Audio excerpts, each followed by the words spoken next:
Bom dia, boa tarde, boa noite, investidores e demais pessoas interessadas em análises de ações. Vou analisar aqui hoje as ações ESPA3 da Espaço Laser, mas antes eu preciso dar um recadinho aqui.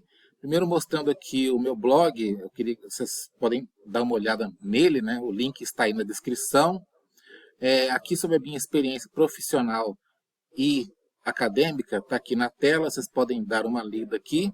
E um recado importante antes da análise é: os vídeos e os relatórios deste site não recomendam compra ou venda de ativos financeiros. Trata-se de estudo contábil sobre a empresa para fins de ciência sobre a sua situação patrimonial.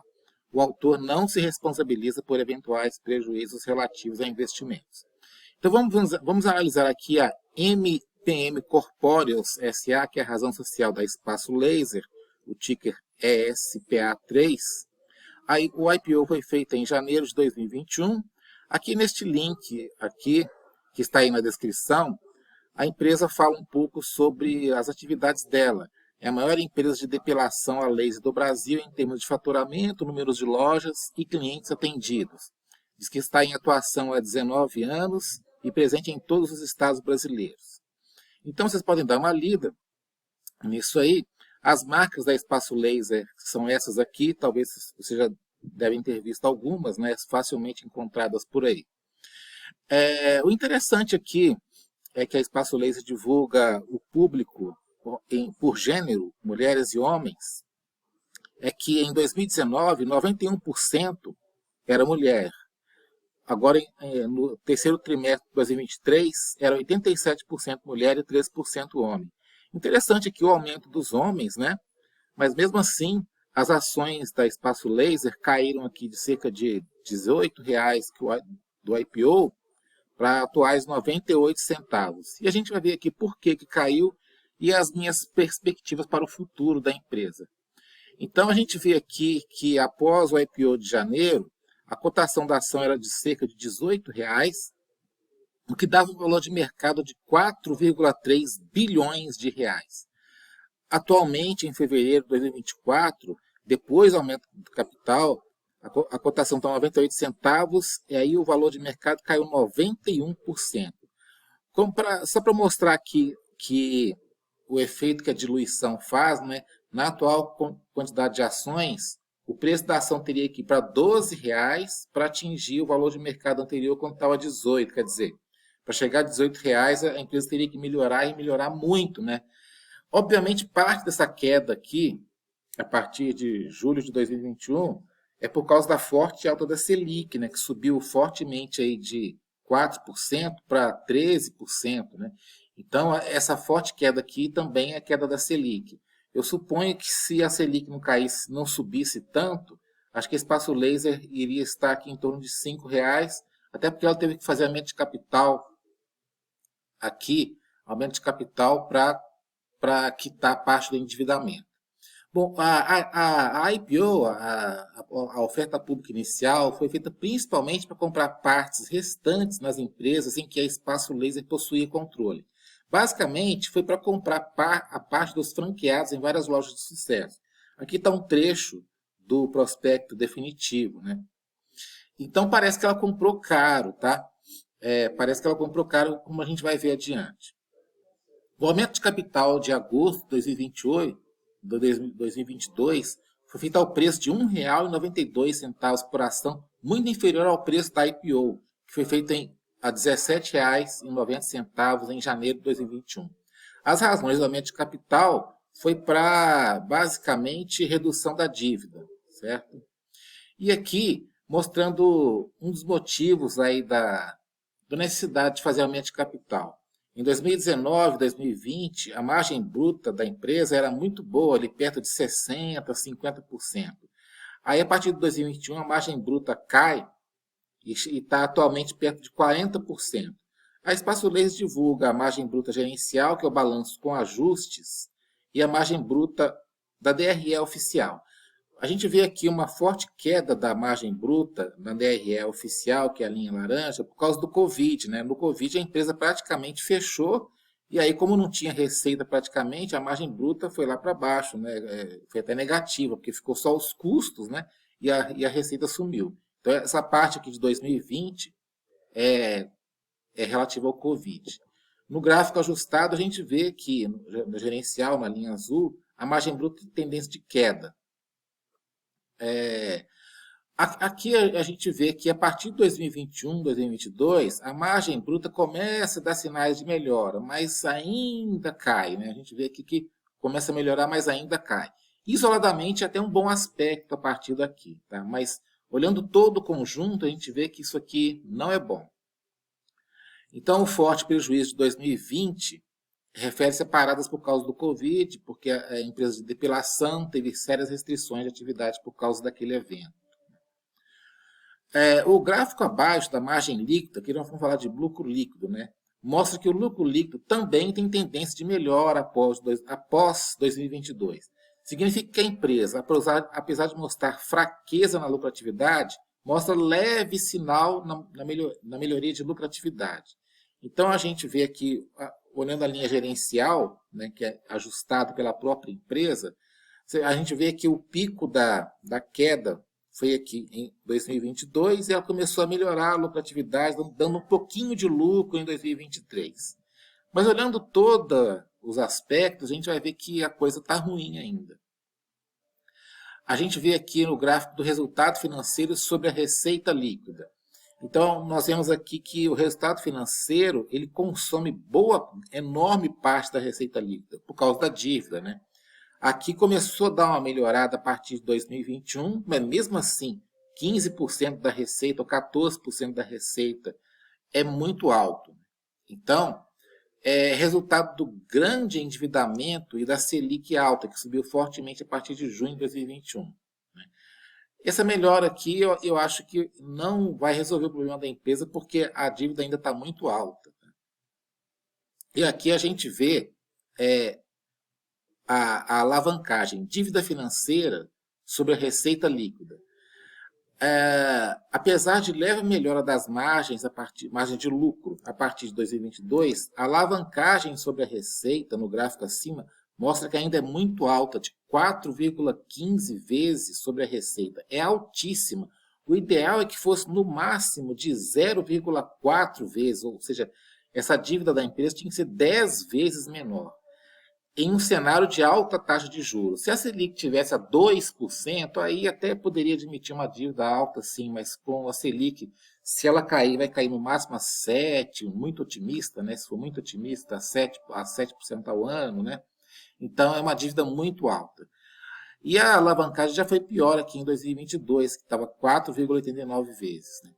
Indica melhora do endividamento, mas ainda é uma alavancagem muito alta. Como eu disse aqui, para mim, essa alavancagem tinha que cair 10 vezes. Né?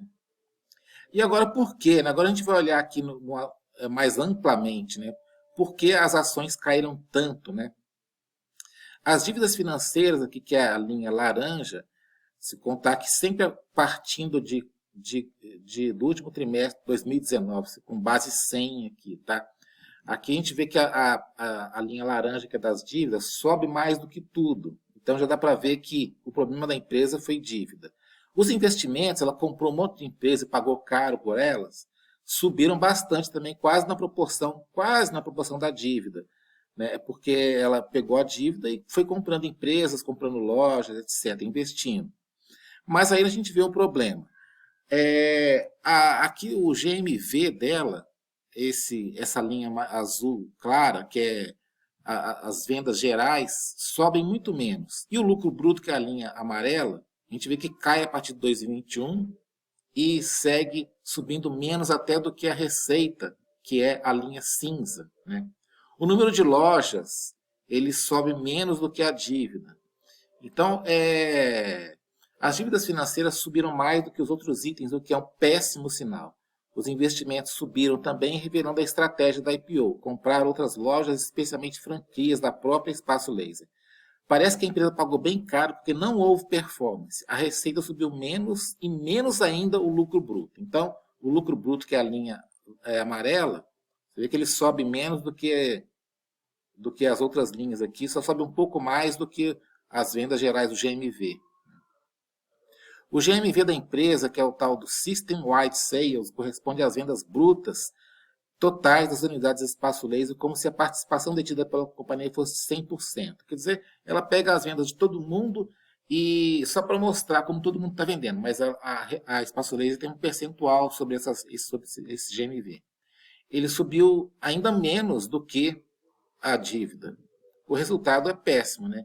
Isso indica que o crescimento da empresa não retornou valor aos acionistas da Espaço Laser.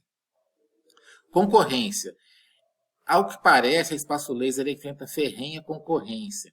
Em um shopping center que frequento, eu vi que abriu há uns 4 meses atrás uma loja de depilação bem próxima à loja da Espaço Laser, que era a única no shopping há muitos anos. Basta pesquisar no Google aí por depilação a laser e você verá que existem várias empresas, muitas delas bem menores e desconhecidas. É que para montar uma loja de depilação a laser, basta comprar as máquinas de depilação e treinar alguns funcionários. Existem poucas barreiras de entrada. Eu suponho que os preços de vendas da Espaço Laser cairão no futuro por causa principalmente da concorrência.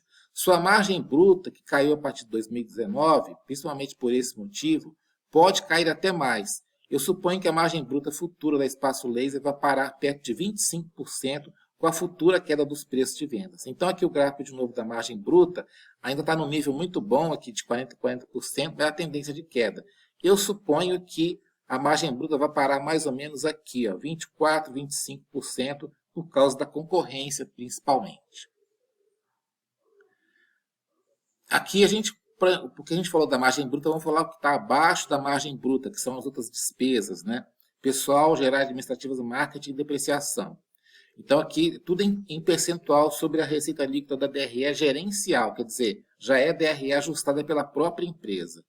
As despesas de pessoal sobem bastante aqui, saindo de 7% para 9%, indicando falta de capacidade de aumento de preços versus aumento de salários ou da quantidade de empregados. A empresa cresceu, não consegue aumentar vendas e ainda tem que lidar com o aumento de salários.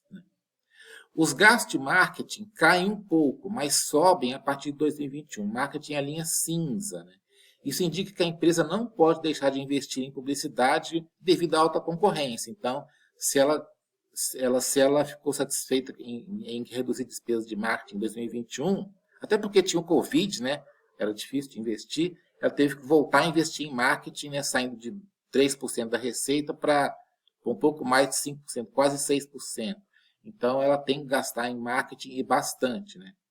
As despesas caem administrativas, que é a linha laranja, caem bem, o que é um aspecto positivo. As provisões de depreciação e amortização ficam estáveis. Então, a foto geral disso aqui é que as despesas também estão subindo. Olha, a gente olhar aqui, a partir de 2021, sobem, no geral, aqui, em relação à receita líquida, né? Você vê, pessoal, principalmente, a despesa de depreciação fica estável, mas ela tem tendência a ficar sempre aqui perto de 5%, e o marketing volta a subir, quer dizer, a empresa está enfrentando concorrência e precisa gastar em marketing. Conclusões. A empresa mostra tendência de queda de margem bruta. Eu suponho que seja por causa da concorrência, que força os preços para baixo e evita a alta da receita. A dívida alta é um sério problema. Como a cotação da ação está perto de 98 centavos para a ESPA 3, os controladores talvez não queiram fazer um novo aumento de capital para reduzir a dívida. Isso aqui é duvidoso, né? Mas eu suponho que talvez eles até queiram fazer aumento de capital, até para diluir mais os outros acionistas e poderem fazer um fechamento de capital no futuro, né? Eu acho que se a situação continuar assim, os controladores deixarão a cotação cair até uns 30 centavos para depois tentarem fazer uma oferta pública para fechar capital, pagando perto de 80 centavos por ação. Isso ocorreria se de fato as margens de lucro caírem como se tem anteriormente, ou seja, se a margem bruta continuar caindo e tendendo a 25%. Agora, se a Selic cair muito para uns 6% ao ano, né, o que é impensável atualmente, aí sim talvez a situação melhore para a empresa e aí poderemos ver Espaço Laser, a ação, subindo para R$ 4,00 talvez. Mas, obviamente, Selic a 6% ao ano atualmente é um sonho impossível, né? Então, eu acho que ainda tem esperança, mas eu acho meio duvidoso. Então, é isso aí, um recadinho, né? Esse vídeo não recomenda compra ou venda de ativos financeiros.